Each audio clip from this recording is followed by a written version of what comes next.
Break બાદ આગળ વાત કરીએ તો ખંભાતના પીઠ બજારમાં જૂથ અથડામણ બાદ અજંપાભરી શાંતિ છે। અહીં રાત્રે 9 વાગ્યાથી સવારે 9 વાગ્યા સુધી કર્ફ્યુ લગાવાયો છે।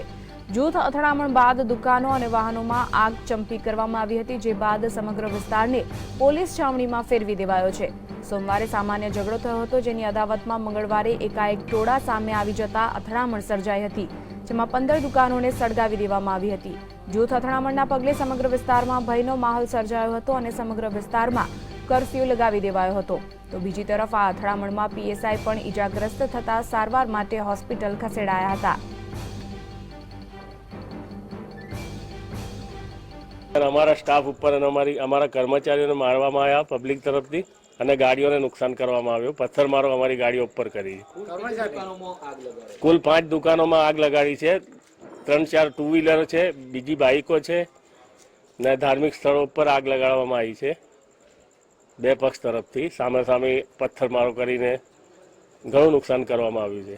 મેઇન આપણે વધારે પડતું આગેવાનો મારફતે પણ અમે વિનંતી કરેલા છે કે વધારે આ ઘટના વધારે ફેલે ને એની ખાસ ધ્યાન આપવા માટે એને પણ અમે સૂચના આપવા માટે તમામ પોલીસ તરફથી પણ એવી પગલાં લેવામાં આવશે કે પોલીસ કોઈ પણ જગ્યાએ ઢીલા પણ દર્શાવશે નહીં।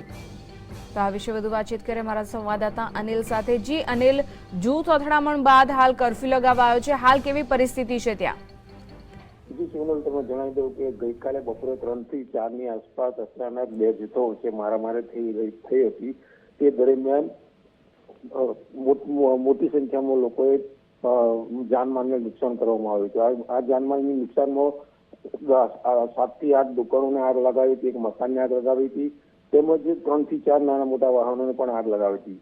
આ ઘટના વધુ મોટી ના થાય તે માટે પોલીસે ત્વરિત પગલાં લઈને ઘટના સ્થળે દોડી આવી હતી। ઘટના સ્થળે આવીને પહેલું તો પોલીસે ટીયર ગેસના 10 થી 15 જેટલા શેલ છોડીને કાબુમાં કર્યું હતું। કાબુમાં કર્યા પછી રાત્રે મોડી રાત સુધી પોલીસની દોડધામ શરૂ થઈ હતી। દોડધામ શરૂ થતા જિલ્લાના પોલીસ અધિકારી, આણંદ રેન્જ આઈજી આવેલા અને કલેક્ટર પણ હાજર હતા અને યુદ્ધના ધોરણે બધા કાબુ બહાર જાય તે પહેલા રાત્રે 9 થી સવાર 9 કર્ફ્યુ આપી દેવામાં આવ્યો હતો। જી અનિલ, સમગ્ર માહિતી આપવા બદલ આપનો આભાર।